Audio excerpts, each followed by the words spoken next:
Ela não destruiu o casamento do filho com gritos, não usou ameaças. Não precisou de nada disso. Dona Cláudia usou algo muito mais eficiente: paciência. Sorrisos no lugar certo. Palavras pequenas, ditas na hora errada.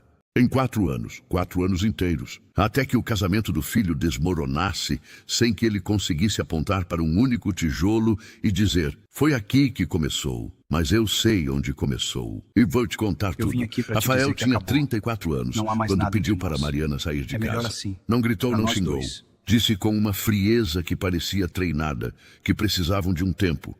Mariana pegou a bolsa, os livros, a foto que tinham tirado juntos em Gramado, e foi embora sem olhar para trás. Naquela mesma noite, enquanto Rafael dormia sozinho pela primeira vez em 4 anos, Dona Cláudia estava na cozinha fazendo chá. Sorrindo, ela havia vencido.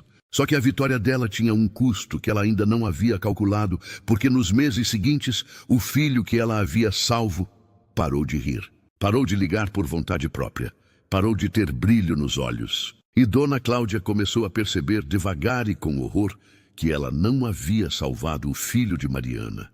Ela havia salvado um corpo vazio e enterrado o filho que conhecia junto com o relacionamento que havia destruído. Fique até o final, porque essa história vai te fazer sentir raiva, vai te partir o coração e vai te fazer pensar em alguém que você conhece. Hoje eu vou te contar uma história que parece ficção, mas que acontece em casas reais, com pessoas reais, toda semana nesse país. É a história de um homem que amava uma mulher de verdade e de uma mãe que preferiu destruir esse amor a dividir o filho. Rafael cresceu sem pai.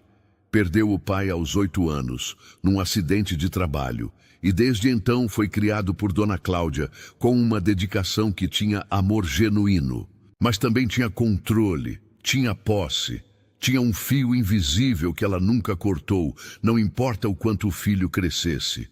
Mariana entrou na vida de Rafael numa tarde comum, numa fila de banco, onde os dois disputaram a mesma senha com gentileza e acabaram saindo juntos para tomar café. Ela tinha 31 anos, ensinava crianças numa escola pública e tinha o tipo de amor que não pede permissão, direto, inteiro, sem jogos.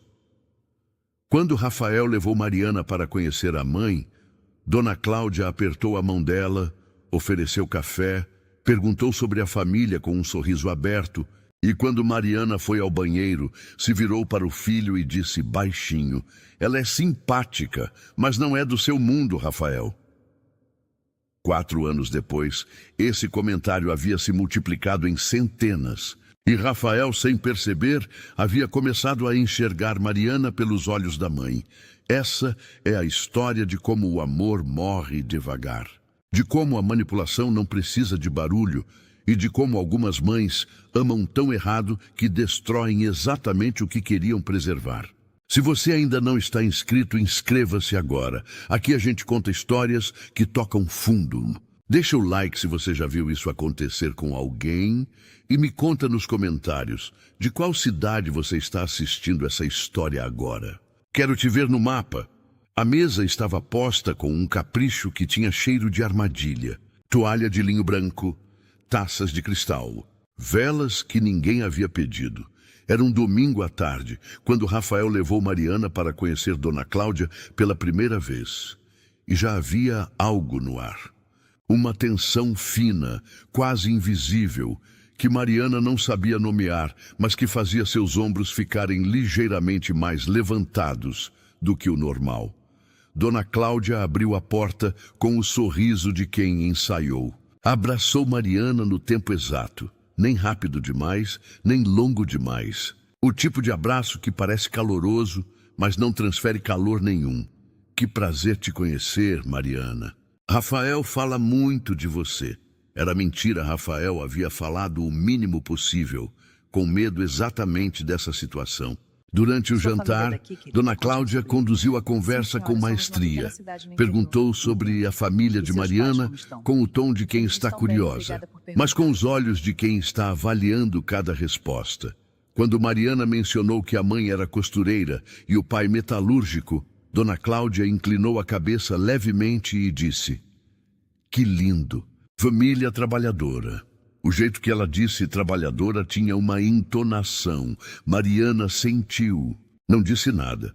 Quando Mariana falou que dava aula numa escola pública e adorava o trabalho, Dona Cláudia sorriu e disse: "Que nobre isso! É uma profissão muito importante." E então virou para Rafael e perguntou sobre o projeto de engenharia que ele estava tocando, como se o assunto anterior tivesse sido encerrado, arquivado, descartado. Rafael viu o rosto de Mariana por um segundo. Ela estava sorrindo, mas o sorriso não chegava nos olhos. Ele abriu a boca para mudar o rumo da conversa e não fez nada. Depois do jantar, quando Mariana foi ao banheiro, Dona Cláudia se aproximou do filho e disse, sem tirar o sorriso do rosto: "Ela é bonita, mas Rafael, você precisa pensar no futuro. Uma professora de escola pública não vai aguentar o seu ritmo. Mundo diferente, filho. Mundo muito diferente." Rafael ficou imóvel por um segundo, então disse: "Mãe, estou só falando como mãe. Não precisa me agradecer agora." Ela voltou para a cozinha, conversa encerrada. No carro, voltando para casa, Mariana ficou olhando pela janela. Rafael dirigia em silêncio. Depois de alguns minutos, ela disse: "Sua mãe não gostou de mim." "Claro que gostou. Você está inventando." Mariana virou o rosto para ele. "Rafael, ela disse que sou de um mundo diferente do seu." Ela estava elogiando a sua simplicidade. Mariana não respondeu. Ficou olhando para a rua escura passar e pensou que talvez ela estivesse exagerando. Talvez a mãe dele fosse assim mesmo. Talvez com o tempo as coisas mudassem, não mudariam. Dona Cláudia era uma mulher de processos, não de explosões. Ela sabia que atacar diretamente seria um erro. Rafael a amava, mas não era estúpido. Uma investida aberta contra Mariana o faria recuar. Talvez até se aproximar mais dela por reação.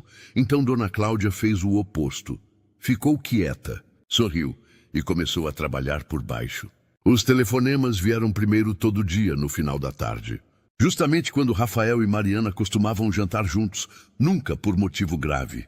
Uma dúvida sobre um boleto, uma notícia que havia visto, uma dor nas costas que havia passado, mas que ela havia se lembrado de mencionar. Rafael atendia. Sempre Mariana ficava do outro lado da mesa esperando o arroz esfriar. Numa noite de terça-feira, depois da quarta ligação da semana, Mariana colocou o garfo na mesa e disse: "Rafael, a gente está jantando." "É minha mãe, Mariana." "Eu sei quem é, mas você pode ligar para ela depois?" Rafael olhou para ela com uma expressão que ela nunca havia visto antes. Não era raiva, era uma espécie de estranhamento, como se ela tivesse dito algo que não fazia sentido. Ela é idosa e mora sozinha. Ela tem 61 anos e fez academia essa semana. Ele atendeu a ligação. Mariana foi lavar a louça sozinha, com a água do torneira mais alta do que precisava. Os comentários vieram depois. Dona Cláudia era mestre nisso. Nunca dizia nada que pudesse ser atacado diretamente. Ariana parece estressada ultimamente, não acha? "Você acha que ela está feliz no relacionamento?" Pergunto porque ela parece um pouco distante, uma preocupação. Às vezes, as pessoas de origem mais simples têm dificuldade de se adaptar a um estilo de vida diferente. Não é culpa dela. Uma análise. Rafael começou a observar Mariana diferente. Começou a notar coisas que nunca havia notado, ou que não existiam até alguém apontar. Ficava quieto às vezes. Sim, era por causa dele? Talvez. Um mês depois, Rafael chegou em casa e disse: "Minha mãe acha que você parece insatisfeita com a nossa relação." Mariana parou o que estava fazendo e olhou para ele. "Sua mãe? Ela percebeu que você tem ficado fechada." "Rafael, sua mãe me vê 2 vezes por mês. Eu fico fechada porque às vezes você some para passar o fim de semana na casa dela sem me avisar. Ela mora sozinha." "Você falou isso, mas eu também fico sozinha, Rafael." Toda semana ele ficou em silêncio, depois disse: "Você está sendo injusta com ela." Mariana respirou fundo, quis dizer muita coisa, não disse nada. Porque havia percebido algo assustador. Não importava o que ela dissesse sobre Dona Cláudia. Rafael sempre encontraria uma maneira de virar a situação contra ela. Não por maldade, por condicionamento. Ele havia sido programado ao longo de décadas para proteger a mãe acima de qualquer outra pessoa. E Mariana não sabia como competir com uma vida inteira de programação. Havia uma herança, um apartamento que o avô de Rafael havia deixado, avaliado em R$800 mil. Rafael tinha direito à metade. E foi com esse apartamento que Dona Cláudia encontrou a alavanca que havia estado procurando. Ela convocou Rafael para uma conversa numa tarde de quinta-feira. Café coado na hora, expressão grave, o tom de quem está prestes a revelar algo doloroso, mas necessário. Filho, eu preciso te falar uma coisa. Eu consultei um advogado. Sobre o quê? Sobre a Mariana. Dependendo do regime de casamento, ela pode ter direito à parte da herança do seu avô. Eu sei que é desconfortável de ouvir, mas uma mãe que não avisa o filho sobre isso não está fazendo o trabalho dela. Rafael ficou parado. Mãe, a Mariana nunca... Eu não estou dizendo que ela tem intenção. Estou dizendo que a lei permite e que você precisa se proteger. Ela colocou a mão em cima da mão dele, olhou nos olhos com aquela expressão de amor preocupado que ela usava tão bem. E Rafael, que havia crescido aprendendo que a mãe era a pessoa mais confiável do mundo, engoliu. Naquela noite, ele chegou em casa diferente. Mais distante, Mariana perguntou se estava tudo bem. Ele disse que estava cansado. Mas nos dias seguintes, ela percebeu que ele estava olhando para ela de um jeito novo. Não com amor, com análise. Como se estivesse tentando encontrar algo que não havia percebido antes. 2 semanas depois, Rafael disse, no meio do jantar: Mariana, você já pensou que talvez a gente devesse conversar sobre um contrato de convivência? Antes de casar, Mariana colocou o garfo na mesa devagar. Um contrato. É uma coisa normal. Muita gente faz. Rafael, de onde veio isso? Silêncio. Foi sua mãe. Não era pergunta. Ela só levantou um ponto que... Sua mãe me chamou de interesseira sem usar essa palavra. A voz de Mariana estava baixa, mas firme. E você está aqui me pedindo um contrato como se eu fosse uma ameaça à fortuna da sua família. Rafael... Eu recusei que você pagasse minha especialização. Eu arco com metade das despesas da casa. Eu nunca pedi nada de você, além de presença. Não é sobre isso. É exatamente sobre isso. Ele se levantou. Você está exagerando como sempre. Como sempre? Ela ficou olhando para ele. Rafael, quando eu comecei a exagerar? Me fala quando foi. Ele não respondeu. Pegou as chaves e saiu. Foi para a casa da mãe. Dona Cláudia o recebeu com lençóis limpos no quarto de visita e um chá de camomila. Enquanto Rafael dormia, ela ficou acordada, satisfeita. A rachadura que havia cultivado com tanto cuidado havia finalmente virado fissura. Nos dias seguintes, ela trabalhou rápido. Filho, essa reação dela foi desproporcional, não acha? Uma mulher que se ofende quando você quer se proteger tem algo a esconder. Eu não quero falar mal dela, mas você merece alguém que te traga paz, não conflito. Palavra por palavra, dia após dia, até que Rafael não conseguia mais separar o que ele pensava do que a mãe havia plantado. 3 semanas depois do jantar do contrato, Rafael pediu que Mariana saísse da casa. Preciso de um tempo. Mariana ficou olhando para ele por um longo tempo. Procurou o homem que havia conhecido naquela fila de banco. O Rafael que ria alto, que ligava só para dizer que estava com saudade, que um dia tinha dito que ela era a primeira pessoa com quem ele era completamente ele mesmo. Não o encontrou. Pegou a bolsa, os livros, a foto de Gramado. E foi embora. Dona Cláudia soube no mesmo dia. A casa ficou do mesmo jeito que Rafael havia escolhido. Limpo, organizado, sem rastros de Mariana, exceto por um bilhete na geladeira que ele não conseguiu jogar fora. Espero que você encontre o que está procurando. Eu já sei que não sou eu. Dona Cláudia apareceu no dia seguinte com Tupperware e bom humor, reorganizou a cozinha, lavou as cortinas, sugeriu uma cor nova para as paredes. Estava radiante, com aquela leveza de quem acabou de resolver um problema que havia estado incomodando faz tempo. Você vai ver que vai ser melhor assim, filho. Às vezes a gente precisa de clareza. Rafael ficou olhando para ela dobrar as toalhas que Mariana havia comprado. Não disse nada. As primeiras semanas foram suportáveis. Uma tranquilidade que não era paz. Era a ausência de conflito. Diferente. Parecido, mas completamente diferente. Então, numa noite de sábado, ele passou de carro pelo parque onde ele e Mariana costumavam sentar. O banco debaixo da jacarandá estava vazio.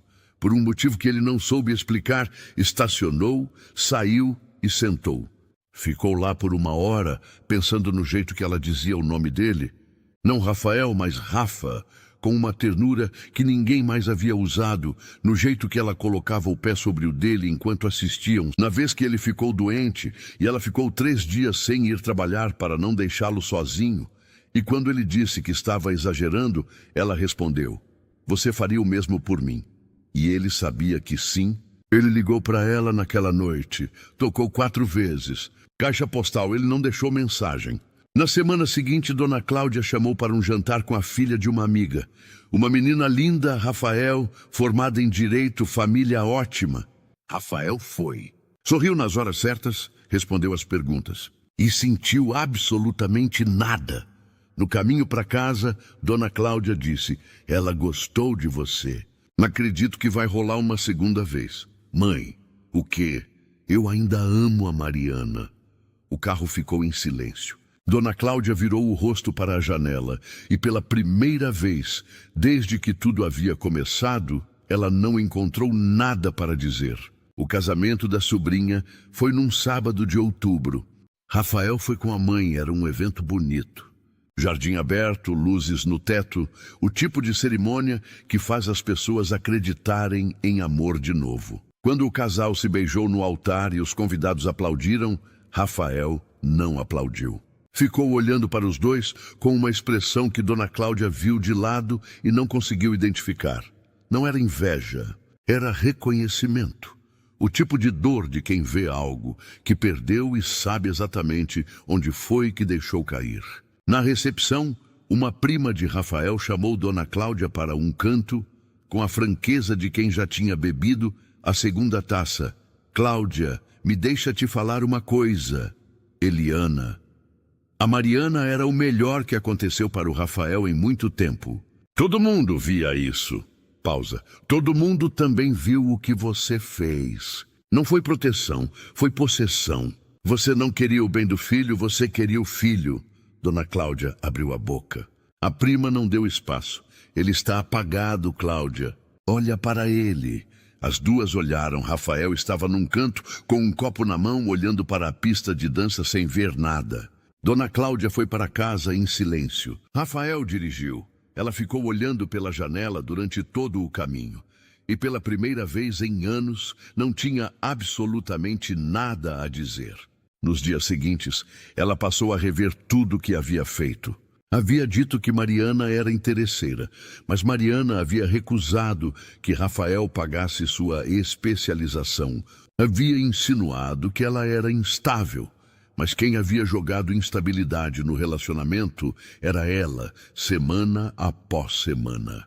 Havia convencido o filho de que Mariana não o amava de verdade e não conseguia apontar um único momento concreto em que isso fosse verdade. Ela buscou os erros de Mariana, não os encontrou.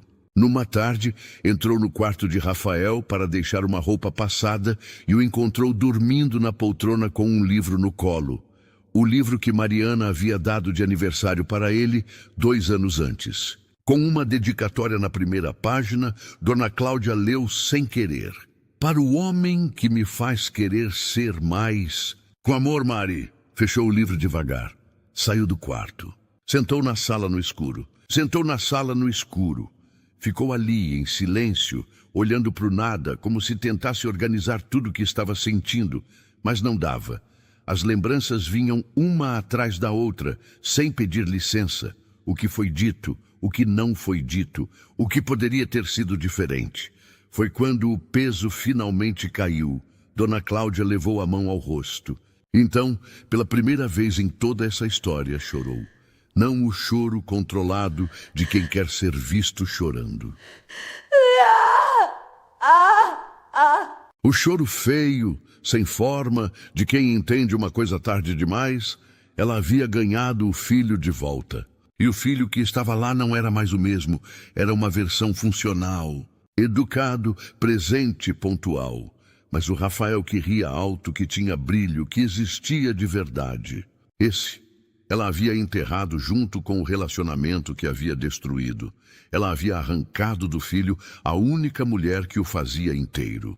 E não havia como desfazer. Ela tentou de qualquer forma, ligou para Rafael no dia seguinte e disse que precisava conversar. Ele foi. Ela sentou na frente dele, juntou as mãos e disse... E foram as palavras mais difíceis que ela havia dito na vida.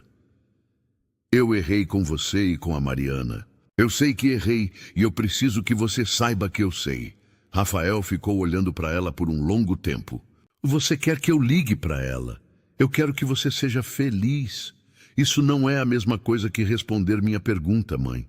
Silêncio. Sim, ela disse. Ligue para ela. Rafael pegou o telefone. Ficou com ele na mão por um momento. Então discou, chamou uma vez, 2, 3, 4. Oi, você ligou para Mariana. Deixe uma mensagem. Ele ficou parado, então disse, com uma voz baixa que tentava não tremer. Mari, sou eu. Eu precisava te falar algumas coisas. Me liga quando puder. Ele esperou 3 dias. Mariana não ligou. No 4º dia, ele foi até a escola onde ela trabalhava. Ficou do lado de fora, esperando o horário de saída. Quando ela apareceu na porta, de mochila nas costas e conversando com uma colega, ele levantou a mão para chamar. Ela viu. Parou por um segundo e então olhou para frente, disse uma coisa para a colega e foi embora na direção contrária. Ela a havia visto, havia escolhido não parar. Rafael ficou parado na calçada, com a mão ainda no ar, assistindo ela se afastar e entendeu, com aquela clareza que só chega tarde demais, que algumas portas, quando você deixa fecharem, não abrem mais por dentro. Mariana havia virado a chave, e o homem responsável por isso não era só Dona Cláudia. Era ele que havia dado à mãe o poder de decidir por ele, semana após semana. Até que não houvesse mais nada para decidir. O que ficou? Rafael ainda mora na mesma casa. Trabalha, se cuida. Atende os telefonemas da mãe com educação. De vez em quando passa pelo parque, senta no banco debaixo da jacarandá e fica um tempo lá. Sem telefone, sem pressa, olhando para o lugar vazio, ao lado Mariana está bem. Viajou, cresceu, encontrou um jeito de ser feliz que não depende de quem não soube escolhê-la. Ela não guarda rancor, não porque seja ingênua, mas porque aprendeu que carregar ódio é beber veneno esperando que o outro adoeça. E Dona Cláudia vai ao almoço de domingo toda semana. Senta à mesa, serve o prato do filho, conta as novidades, mas quando os olhos dele ficam parados em algum ponto da janela, aquele olhar distante que ela já aprendeu a reconhecer, ela sente um peso no peito que não passa com o tempo. Ela conseguiu tudo o que queria e perdeu tudo o que importava. Amor que controla não é amor, é medo vestido de cuidado. Se essa história te tocou, se você reconheceu alguém nela, ou talvez até um pedaço de você mesmo, então ela cumpriu o que veio fazer. Porque as histórias que mais doem são as que poderiam ter terminado diferente se alguém, em algum momento, tivesse escolhido amar em vez de possuir. Se você ainda não está inscrito, inscreva-se agora. Aqui a gente conta histórias que tocam fundo. E você não vai querer perder o próximo episódio. Deixa o like se essa história te gerou algum sentimento. Raiva, tristeza, reconhecimento. O like ajuda essa história a chegar em quem precisa ouvir. E me conta nos comentários de qual cidade você está assistindo agora. E se você quiser, me conta também. Você já conheceu uma Dona Cláudia na sua vida? Nos encontramos no próximo episódio, quando destinos se cruzam, onde cada história é real demais para ser esquecida.